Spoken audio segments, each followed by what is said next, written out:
بسم اللہ الرحمن الرحیم۔ السلام علیکم ورحمۃ اللہ وبرکاتہ۔ امید کرتا ہوں ناظرین اللہ پاک کے فضل و کرم سے آپ خیریت سے ہوں گے۔ آئیے ناظرین، آج ہم بتائیں گے آپ کو جشن ولادت منانے والا خاندان۔ مدینہ منورہ زادہ اللہ شرفا و تعظیما میں ابراہیم نامی ایک مدنی آقا صلی اللہ تعالی علیہ وآلہ وسلم کا دیوانہ رہتا تھا۔ ہمیشہ حلال روزی کماتا اور اپنی آمدنی کا آدھا حصہ جشن ولادت منانے کے لیے علیحدہ جمع کرتا۔ ربیع النور شریف کی آمد ہوتی تو دھوم دھام سے مگر شریعت کے دائرے میں رہ کر جشن ولادت مناتا۔ اللہ عز و جل کے محبوب صلی اللہ تعالی علیہ وآلہ وسلم کے ایصال ثواب کے لیے خوب لنگر کرتا اور اچھے اچھے کاموں میں اپنی رقم خرچ کرتا۔ اس کی زوجہ محترمہ بھی آقا صلی اللہ تعالی علیہ وآلہ وسلم کی بہت دیوانی تھی اور ان کاموں میں مکمل تعاون کرتی۔ زوجہ کی وفات ہو گئی مگر اس کے معمولات میں فرق نہ آیا۔ ابراہیم دیوانے نے ایک دن اپنے نوجوان بیٹے کو وصیت کی، پیارے بیٹے، آج رات میری وفات ہو جائے گی، میری تمام تر پونجی میں 50 درہم اور 19 گز کپڑا ہے، کپڑے تجہیز و تکفین پر صرف کرنا اور رہی رقم تو اسے بھی ہو سکے تو نیک کام میں خرچ کرنا۔ اس کے بعد اس نے کلمہ طیبہ پڑھا اور اس کی روح قفس عنصری سے پرواز کر گئی۔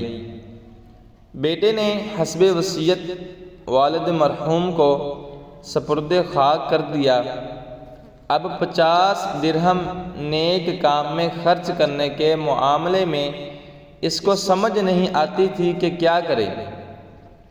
اسی فکر میں رات جب سویا تو خواب میں دیکھا کہ قیامت قائم اور ہر طرف نفسی نفسی کا عالم ہے، خوش نصیب لوگ سوئے جنت رواں دواں ہیں، جبکہ مجرموں کو گھسیٹ گھسیٹ کر جہنم کی طرف ہانکا جا رہا ہے اور یہ کھڑا تھر تھر کانپ رہا ہے کہ اس کے بارے میں نہ جانے کیا فیصلہ ہوتا ہے۔ اتنے میں غیب سے ندا آئی، اس نوجوان کو جنت میں جانے دو۔ چنانچہ وہ خوشی خوشی جنت میں داخل ہو گیا اور سیر کرنے لگا۔ ساتوں جنتوں کی سیر کرنے کے بعد جب 8ویں جنت کی طرف بڑھا تو داروغہ جنت حضرت رضوان نے فرمایا، اس جنت میں صرف وہی داخل ہو سکتا ہے جس نے ماہ ربیع النور میں ولادت مصطفیٰ صلی اللہ تعالی علیہ وآلہ وسلم کے ایام میں خوشی منائی ہو۔ یہ سن کر وہ سمجھ گیا کہ میرے والدین مرحومین اسی میں ہونے چاہیے۔ اتنے میں آواز آئی، اس نوجوان کو اندر آنے دو، اس کے والدین اس سے ملنا چاہتے ہیں۔ لہٰذا وہ اندر داخل ہوا۔ اس نے دیکھا کہ اس کے والد مرحومہ نہر کوثر کے قریب بیٹھی ہے، ساتھ ہی ایک تخت بچھا ہے جس پر ایک بزرگ خاتون جلوہ افروز ہیں اور اس کے ارد گرد کرسیاں بچھی ہیں جن پر کچھ پروقار خواتین تشریف فرما ہیں۔ اس نے ایک فرشتے سے پوچھا، یہ خواتین کون ہیں؟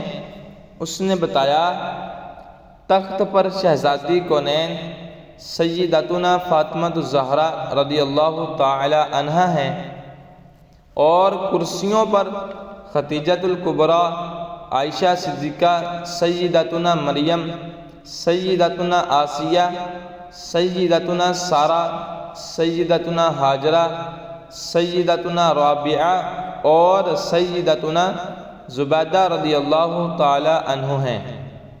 اسے بہت خوشی ہوئی، مزید آگے بڑھا تو کیا دیکھتا ہے کہ ایک بہت ہی عظیم تخت بچھا ہے اور اس پر سرکار عالم مدینے کے تاجدار، دو عالم کے مالک مختار، حبیب پروردگار، شافع روز شمار، جناب احمد مختار صلی اللہ تعالی علیہ وآلہ وسلم اپنا چاند سا چہرہ چمکاتے رونق افروز ہیں۔